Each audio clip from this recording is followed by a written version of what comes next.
ಏನೋ ಮುಸ್ಲಿಂ ವಿರುದ್ಧವಾಗಿ ಮಾತನಾಡಿದ ತಕ್ಷಣ ಲೀಡರ್ಶಿಪ್ ಬಿಟ್ರಿ ಏನಿದೆ ಇವ್ರ ಹತ್ರ? ಈಗ ಮುಸ್ಲಿಂ ವಿರೋಧಿ ಮಾತಾಡ್ಬಿಟ್ರೆ ಈಗ ಆಯ್ತು, ಇಷ್ಟೆಲ್ಲ ಮಾತಾಡ್ತಾರೆ.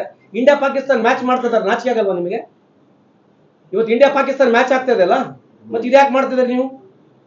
ಎಲ್ಲ ಸ್ಪೋರ್ಟ್ಸ್ಗಳು ಬೇಡ, ಇಂಡಿಯಾ ಪಾಕಿಸ್ತಾನ ಮ್ಯಾಚ್ ಆಡ್ಬೋದಾ ನೀವು? ಕೇಳೋದು ತಪ್ಪಲ್ಲ. ಯಾಕೆ ಕೇಳಬಾರ್ದು ಸರ್? ಪಾಕಿಸ್ತಾನ ಜೊತೆ ಈಗ ನೀವು ಬೇರೆ ಬೇರೆ ಫಿಲಿಂ ಸೆಲೆಬ್ರಿಟಿಗಳು ಮಾಡಿದ್ರೆ ಅವ್ರನ್ನ ಬ್ಯಾನ್ ಮಾಡ್ತೀರಿ, ಬೇರೆ ಸ್ಪೋರ್ಟ್ಸ್ ನ ಬ್ಯಾನ್ ಮಾಡ್ತೀರಿ. ಕ್ರಿಕೆಟ್ ಯಾಕೆ ಆಡಿಸ್ತಾ ಇದೀರಿ? ಏಷ್ಯಾ ಕಪ್ ಪಾಕಿಸ್ತಾನ ಇಂಡಿಯಾ ಆಡ್ಬೇಕಂತ ಯಾರಿಗಿದೆ? ನಿಮ್ಗೆ ಏನ್ ಬೇಕಿದ್ ನೀವು ಮಾಡ್ಬಿಡ್ಬೋದು. ಇವ್ರು ಮಾಡಿದ್ರೆ ಗ್ರೇಟ್, ಬೇರೆ ಏರ್ ಮಾಡಬಾರ್ದು. ಪಾಕಿಸ್ತಾನ ಜೊತೆ why are you playing to play match? Is it more important today? Pahalgam ಆಗಿನ 3 ತಿಂಗಳೂ ಆಗಿಲ್ಲ, 4 ತಿಂಗಳೂ ಆಗಿಲ್ಲ ತಾನೆ? ಯಾರು ಆರ್ಗನೈಸ್ ಮಾಡೋದು?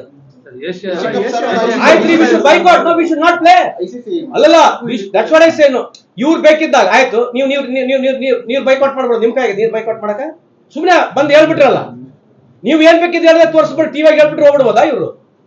ನಿಮ್ ಇಂಟ್ರೆಸ್ಟ್ ಬೈಕಾಟ್ ಮಾಡ್ರಿ, ಹೋಗ್ಬಾರ್ದು. ಒಂದು ಏಷ್ಯಾ ಕಪ್ ಆಡಿದ್ರೆ ಏನಾಗತ್ತೆ? ಏಷ್ಯಾ ಕಪ್ ಬೈಕಾಟ್ ಮಾಡ್ಬೇಕು. Pakistan is playing, will not come and play ಅನ್ಬೇಕದಕ್ಕೆ ತಪ್ಪಿದೆ. So what? ಒಂದು ಏಷ್ಯಾ ಕಪ್ ಆಡಿದ್ರೆ ಯಾರಿಗೆ ಲಾಸ್ ಇದೆ? ಯಾರಿಗೆ ಲಾಸ್? ಯಾರಿಗಿದೆ? ಅದೇ ಯಾರಿಗೆ ಎದರದಲ್ರಿ ಲಾಸ್ ಯಾರಿಗಾಗತ್ತೆ ಅಂತ ಕೇಳಿರೋದು. ಲಾಸ್ ಯಾರಿಗಿದೆ? ಆಯ್ತ್ರಿ, ಮತ್ತೆ ಎಲ್ಲ ಅದೇ ತರ ನೋಡ್ಬೇಕಲ್ಲ. ಸ್ಪೋರ್ಟ್ಸ್ ಅಂದ್ರೆ ಎಲ್ಲ ಸ್ಪೋರ್ಟ್ ಅದೇ ತರ ನೋಡ್ಬೇಕು. ಫಿಲಿಂ ಇಂಡಸ್ಟ್ರಿ ಅದೇ ತರ ನೋಡ್ಬೇಕು. ನಿಮ್ಗೆ ಯಾವ್ದು ಬೇಕಾದ್ರೆ ಪಿಕ್ ಅಂಡ್ ಚೂಸ್ ಮಾತಾಡ್ಬಿಡ್ಬೋದಾ?